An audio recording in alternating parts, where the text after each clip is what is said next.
Good evening, everyone. Beta, we are going to start here lesson number 6, and that is the 100 dresses.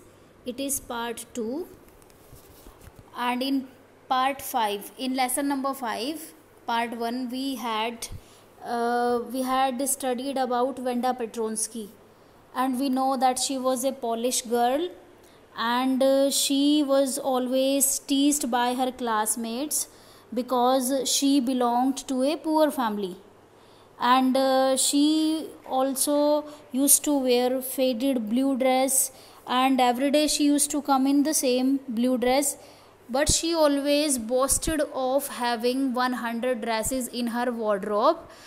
So at last we came to know that what was the truth after 100 dresses, and this is the chapter. Writer is also same, L. Besor, Easter.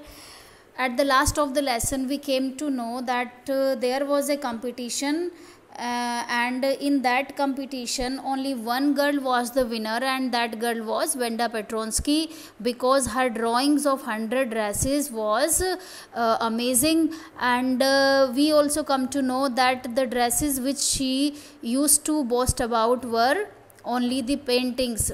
The dresses were in the forms of painting.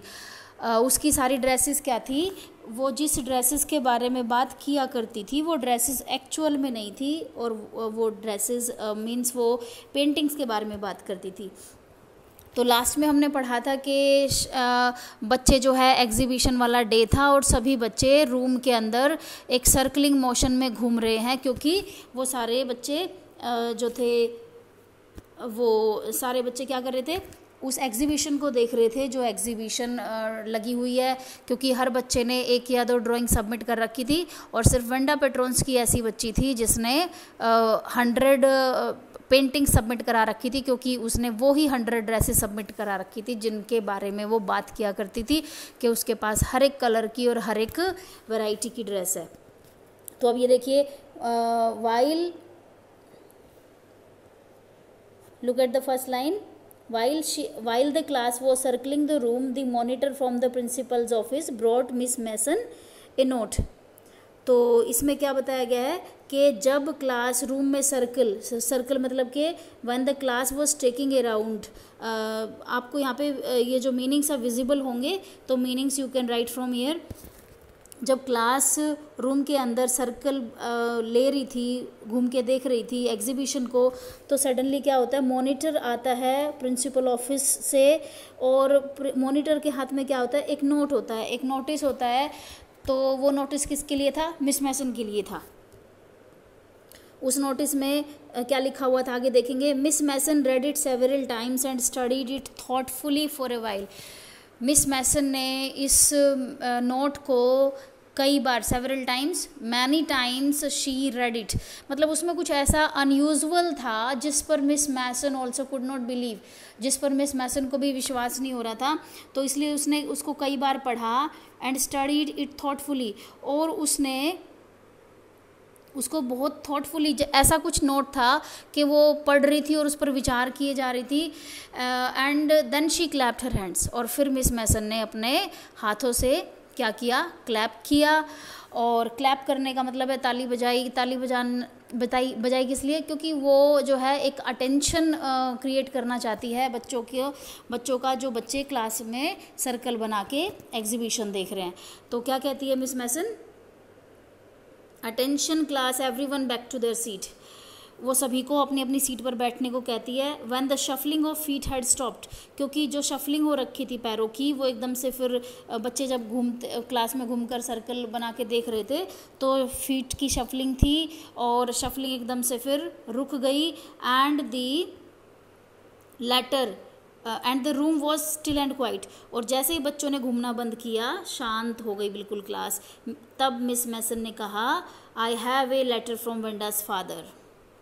तब Miss Mason बताती है, जो उनकी teacher थी, कि मेरे पास Wanda के father से एक लेटर आया है, that I want to read to you, जो मैं आपके सामने पढ़ना चाहती हूँ। Miss Mason stood there a moment, Miss Mason थोड़ी देर तो वहाँ पे एक मोमेंट के लिए खड़ी रही।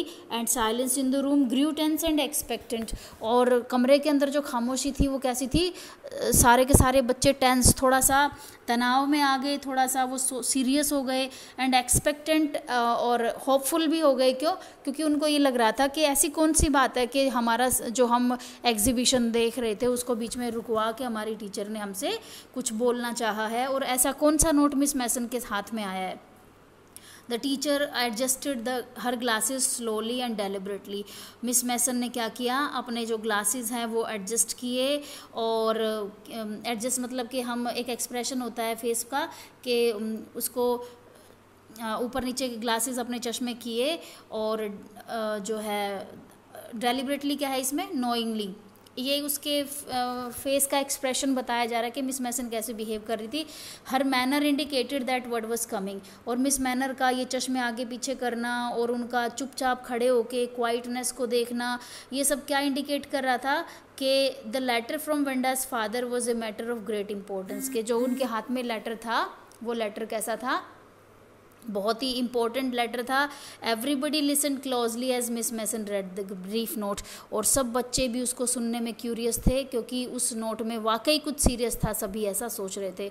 तो उसमें देखिए लिखा क्या था, dear teacher my Wenda will not come to your school any more, Jack also, now we move away to big city, no more holler Polak, no more ask why funny names, plenty of funny names in the big city. Yours truly Jan Petronsky. Jan Petronsky जो है यहाँ पे उसके father हैं, और उन्होंने कहा है कि मेरी जो वेंडा है मेरी बेटी अब स्कूल में नहीं आएगी। हमें पता है, हमने जब लेसन नंबर 5 पढ़ा तो उसमें था कि वेंडा कई दिनों से एब्सेंट थी, तो वो एब्सेंट इसलिए थी क्योंकि यहाँ पे उसके फादर ने रीज़न बताया है, वो एक जो है बिग सिटी एक बड़े शहर में वो मूव कर गए हैं, और वहाँ पर कोई होलर मतलब है जो बच्चे उसको चिल्लाते थे, पोलक कहते थे कि पोलैंड से आई है, अजीब सा उसका नाम है, फ़नी नेम, और उसका नाम और क्या था, उसके नाम बहुत ही लॉन्ग भी था, तो जो उसके नाम का मजाक उड़ाया जाता था, तो उसके फादर कहते हैं अब कोई भी मेरे बच्ची को, हम एक बड़े शहर में जा रहे हैं जहाँ पर ना तो कोई ऐसा सोचेगा कि मेरी बेटी का फ़नी नाम है, और ना ही उससे ऐसा डिस्क्रिमिनेट किया जाएगा।